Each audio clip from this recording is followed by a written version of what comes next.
Hello, everyone, and thanks for joining us. With us, as always, is Dr. Michael Laitman. Hello. Hello, everyone. Our topic for today is tears and crying. I understand that there are such states. If they exist in our world, they exist in spirituality too. So, from what I read about tears and crying in our world, it says that, well, a lot's written about this phenomenon. Besides sadness and joy, which we express in the form of tears, our body secretes. It also has to do with survival. I didn't get how the tears have to do with survival, but actually, tears can ease violence against someone that can help a person survive throughout history. That's how it was. That's how researchers relate to this, and of course it's related usually to some negative emotions. But people can also cry out of joy, and it's interesting that the brain cannot distinguish.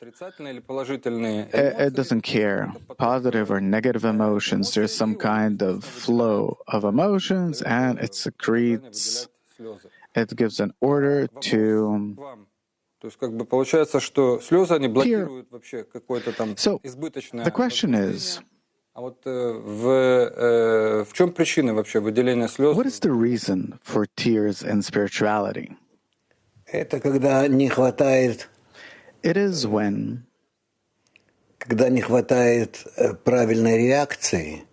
there isn't the right reaction, or the correct reaction is lacking to what is going on, then a person bursts out in tears. If we speak in the language of Kabbalah, then it is the lack of a clear, correct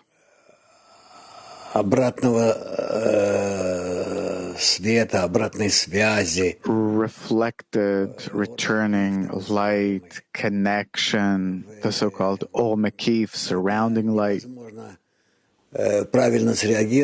where it is impossible to correctly react, make a tzimtzum restriction, masach screen, and Ol Chozer reflected light, then a person cries.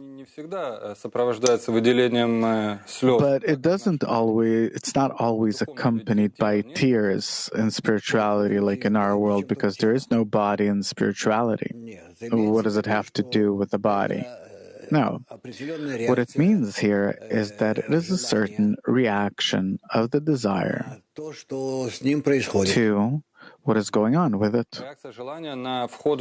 The reaction of the desire to the entrance of light into it? Yeah, I suppose. To the lack of light, to the fact that it can't correctly react, etc. Meaning the lack of a reflected light, returning light. Okay, so that's clear, and a few more words about our world. Our crying is a certain expression of our egoism, helplessness, the inability to attain something, or sympathizing with someone. Yeah. Do you think that a person can only cry for himself? Can he cry for others? No, in general, a person can't cry for others in any other way, only if he imagines himself in their stead, in their place, meaning he understands that it's related to him somehow. Otherwise, in no way can he cry for others. He always cries for his own. And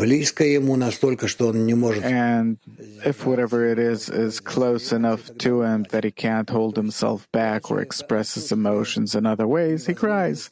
Meaning, crying is the inability to correctly react. So, it's something that we can test, if I correctly understand. I mean, there's an enormous amount of people that even now are dying, something's going on with them, and our ego practically doesn't respond to it in any way. But if it's someone close, then of course, close to my ego, then the reaction, obviously, you can check it that way, of course. Далее. Ну, вот интересные данные, может, вам тоже будет интересно. Interesting figures. A person throughout life около 60 литров слез. produces about 60 liters of tears. Yeah, but it's not tears of sadness or joy, meaning tears that are a result of some kind of emotional experience, but tears that are necessary for moisturing the eyes. Yeah, they mix it all probably, but it's interesting that from birth to death, people can cry, tens of thousands of people, kids and all different states we go through, etc., etc.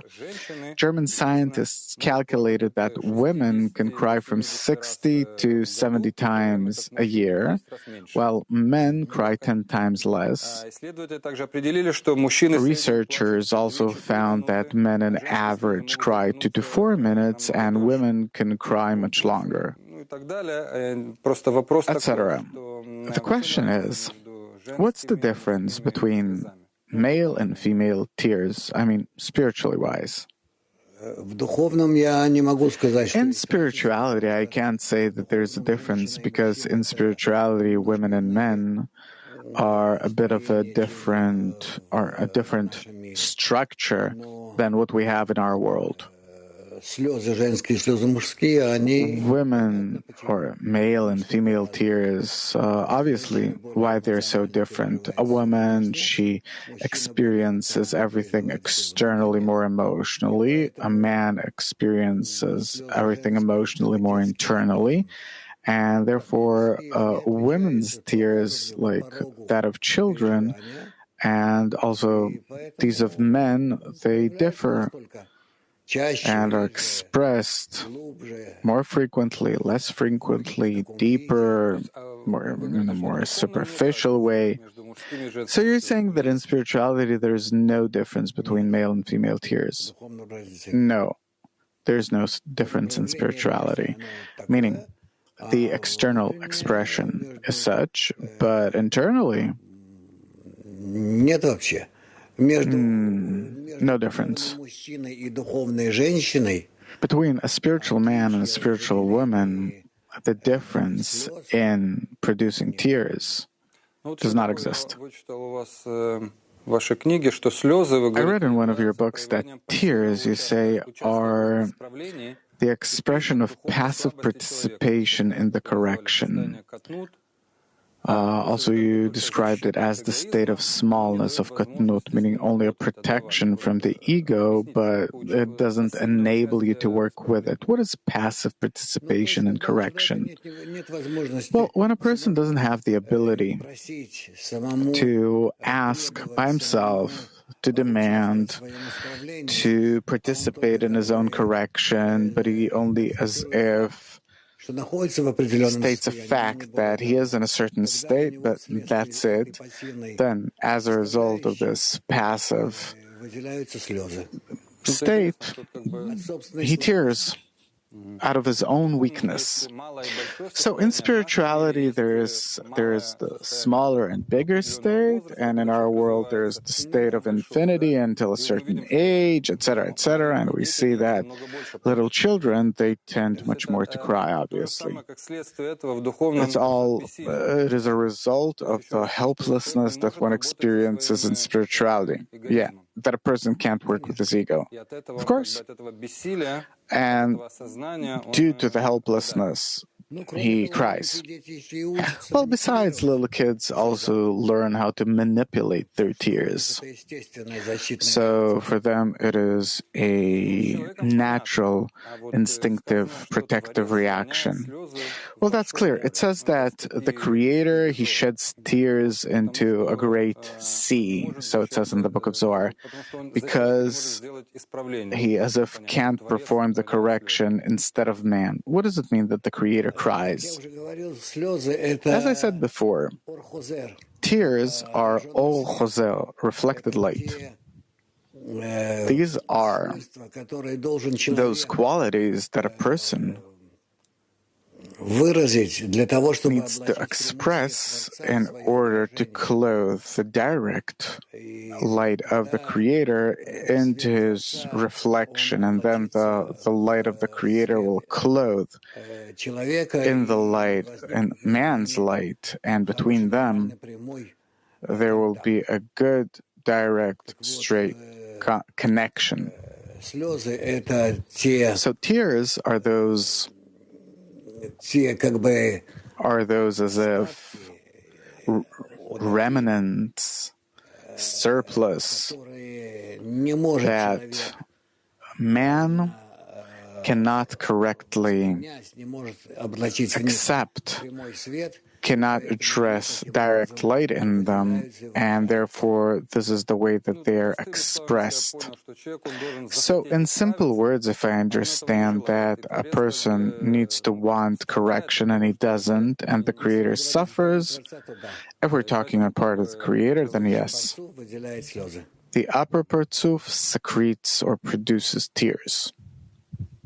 Плач — это метод выражения чувств. Crying is a method of expressing emotion. What's the difference between spiritual tears and our egoistic ones? Spiritual tears occur as a result of a person not being able, if it is a spiritual person, then he cries because he cannot address the entire Creator's attitude towards him correctly, relation towards him. And in our case, man cries because he doesn't have the ability to dress his emotions in the right form.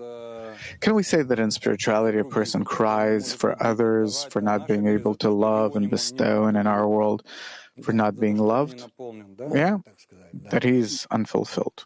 Yeah, you can say that. Why, after crying, there's like a sense of enlightenment? Is it like a psychological kind of that you loose yourself up a bit from some tensions? Yeah. And in spirituality, do you also feel some kind of enlightenment? When a person cries in spirituality, then in it, he also finds sympathy on part of the Creator in it. His crying is like the elation of man, of a prayer, and he gets help from above and can already dress his request in some kind of correct, proper form.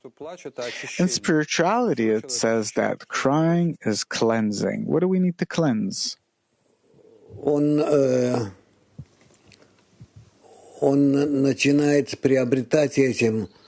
Man, by it, starts acquiring screen, reflected light, and can correctly understand and accept the Creator's attitude toward him. What's interesting is that in the 13th part of Tess, it is explained where the tears come from altogether. Well, it's a book that in general explains the system of creation, where do all of our desires come from, etc., even before our world was created. And there it says about where the tears come from, that tears symbolize the abundance of light. When light enters the Kli, it's too much for the Kli, for the vessel, it pours over, then that is expressed in the form of tears. Meaning what? That the reflected light does not have the ability to receive the direct light, and that these, as if remnants of light, this is how they're expressed in the form of tears. So I have a desire, I feel some kind of pleasure as a result of the connection with the Creator, and I can't accept that it's much more than I can take. Well, it's a bit different. It's correct, but it's a bit different. Because you're crying because you don't have the ability to correctly accept the upper pleasure, abundance, and that's what you regret. Not because you can't receive it, but because you can't receive it for the Creator. Because He's giving and I can't receive. Right, that makes you feel bitter, and that is the reason for tears. How can you come to such a state? You do?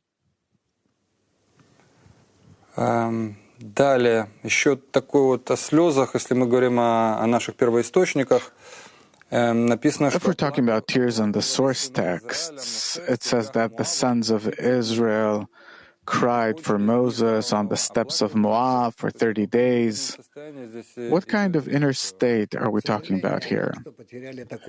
A regret for losing such a degree, exalted degree called Moses, and that can no longer be connected to the creators through such a degree. So 30, it means then 30 degrees, 3 times 10. So it's a complete partsuf. Yeah?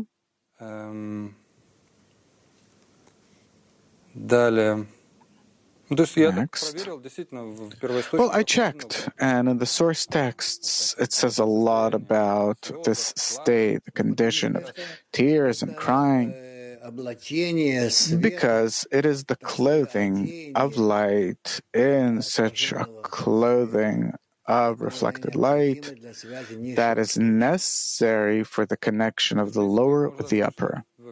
So we can actually say that the state of crying and tears leads to prayer, and we understand that all changes come through prayer. Yeah? Meaning a person needs to reach this point of extreme where he can turn to the upper force that changes him. Right. And it also says, Bala Sulam writes in the book of Shamati, that my soul shall weep in the dark, that only when he reaches complete darkness, the soul weeps. What does it mean that the soul weeps? Meaning that a person's attitude towards the Creator, where he wishes to give everything to the Creator and cleave on to Him, he sees that in the meantime he can't do it yet, and therefore he feels that his soul's crying. So like in our world, turns out that there are very many different states. The soul cries, Creator cries, the sons of Israel cry. It's all in one person, right? Yeah. It's all in relation to man.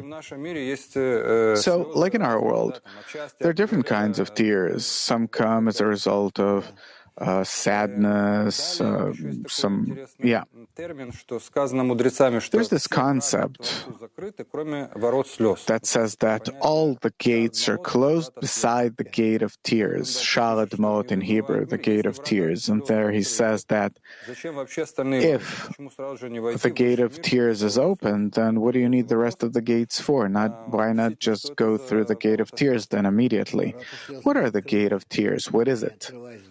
The gate of tears are not open. They open only when a person's convinced that all other gates are closed and that there's nothing else to do.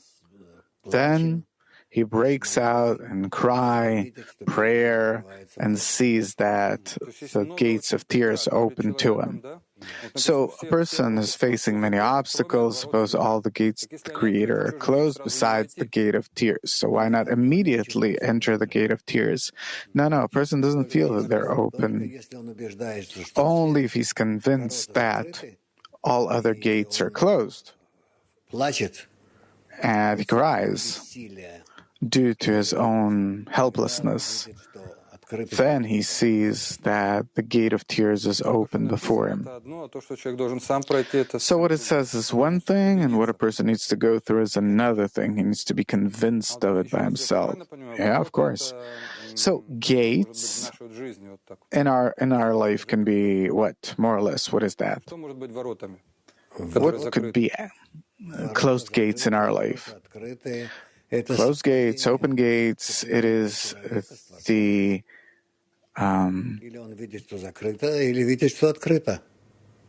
it's either a person sees that the gates are closed or that they're open. It's his adjustment to the Creator, the zivug da'aka. Okay, so if I am in equivalence of form, the gates open, etc., etc. Yeah. Last question. On one of your shows, you said that you cry when you see examples for the achievement of a goal that was long aspired for, or when the truth prevails out of all the garbage in a person. Are there other reasons for which you might cry? Well, In general, of course, I don't cry, and I don't secrete tears, but inner cry is something that does happen where you have a sense of regret, where there is the ability to correctly use, the opportunity to correctly use the current circumstances, and for some reason you are not able to use them. Well, in this case, you wrote in your blog that when you see examples of the achievement of the goal, attainment of the goal, where when a student aspires for this goal for a long time, and when he finally gets a result, then, yeah. So a Kabbalist cries only spiritually then. In our world, it's not expressed. No. Not taken into account, and no one cries over it. So I think we examined this from all sides. So it's actually a positive state. Yeah, it's good to cry. Thank you very much. All the best.